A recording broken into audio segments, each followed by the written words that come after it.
Who are the second team corners for this Oregon defense after starting cornerbacks Mikael Wright and DJ James? I think we're assuming DJ James at corner. But I think that's a fair assumption. That's 100% in line with what we saw in the spring game. And then the second part of that is who starts at the boundary safety spot, which is opposite Verone McKinley. Verone McKinley plays field. So they're looking for a starting safety at boundary. And we're also trying to figure out who are the two primary corner backups. And this is one, Eric, where I think for both spots, there are a whole bunch of different combinations you could roll with. Yeah, no, there are. There really are. And that's what makes it kind of tough. And then the other part that makes it tough with corners, we just didn't get to see a lot of them play all the time. I mean, we saw Jalen Davies and Dante Manning certainly in the spring game go out and play a lot. But I haven't seen Triquez Bridges or DJ James play since the fall. And especially, I guess we saw Triquez briefly in the scrimmage that was open. But like, we're kind of penciling Triquez Bridges as a guy in the two deep at corner right now. And at the same time, I'm kind of going like, is that a guarantee? Do we know that for sure? Like, how does that come together?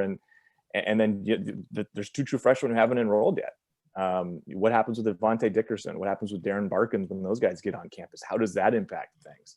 I just think there's a lot at corner aside from the top two guys, who we think the top two guys are. And again, like Matt said, I'm suggesting DJ James is a starter. Like, he hasn't actually started the game at Oregon yet, so maybe that's premature. But based on what we heard and saw during spring, you're in the right line.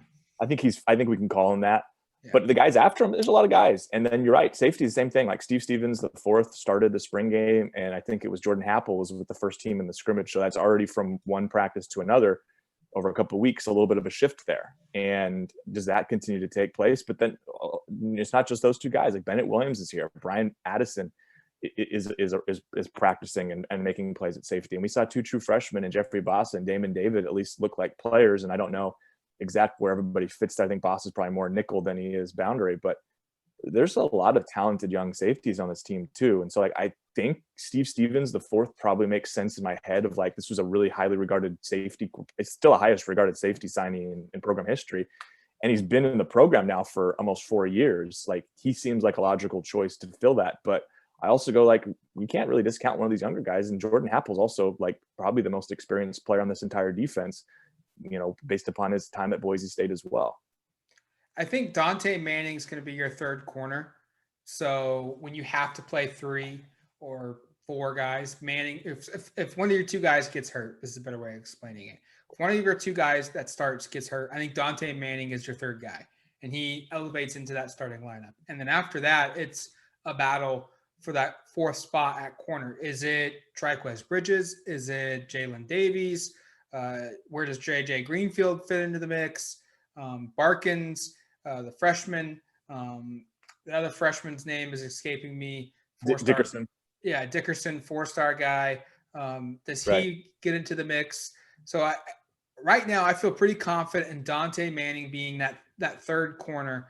And for right now, I'm going to say Jalen Davies is your fourth guy.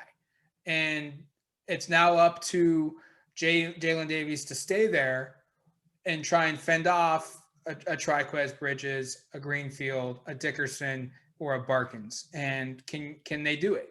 The other safety spot, who starts, I think Steve Stevens will probably open up as your starter at that spot.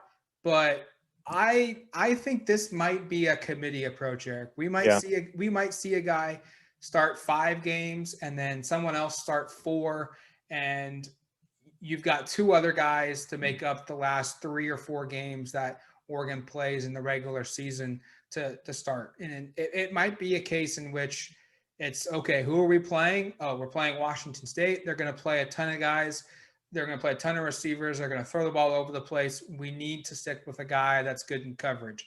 And then you go to Stanford. Oh, we're playing a team that's not going to throw the ball a ton. They're going to play 2 tight end sets, sometimes 3. They're going to run the ball a bunch.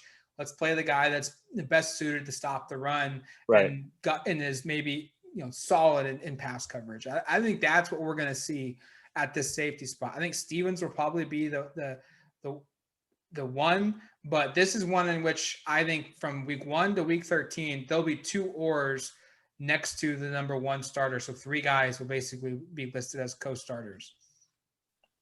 Yeah, just kind of some responses to that. I probably agree long term with Stevens, but that being kind of an open position competition, I just don't think we know enough there yet for me to be that confident. I really like Steve Stevens. Like I've always kind of had a soft spot just for him, having gotten to know him over the years, and seems like a really nice young man, and frankly a really talented player.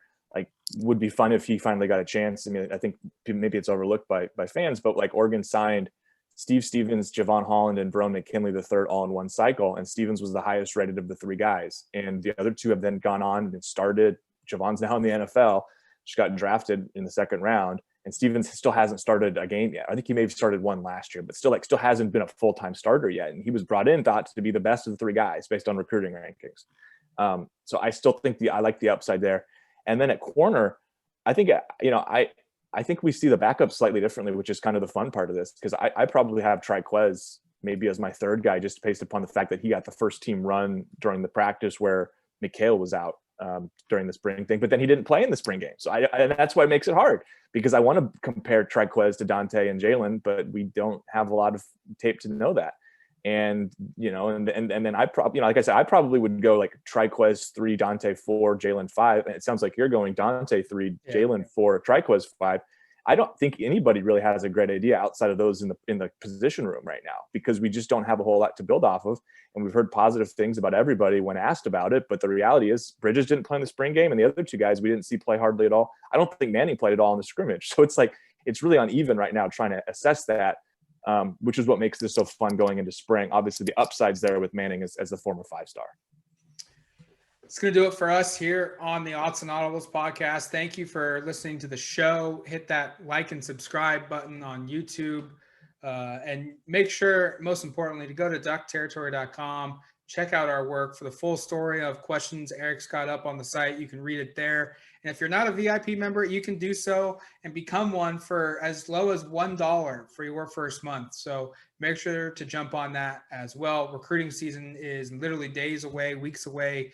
As June 1st, the dead period is lifted. Official visits are going to happen, and we will track it all on duckterritory.com.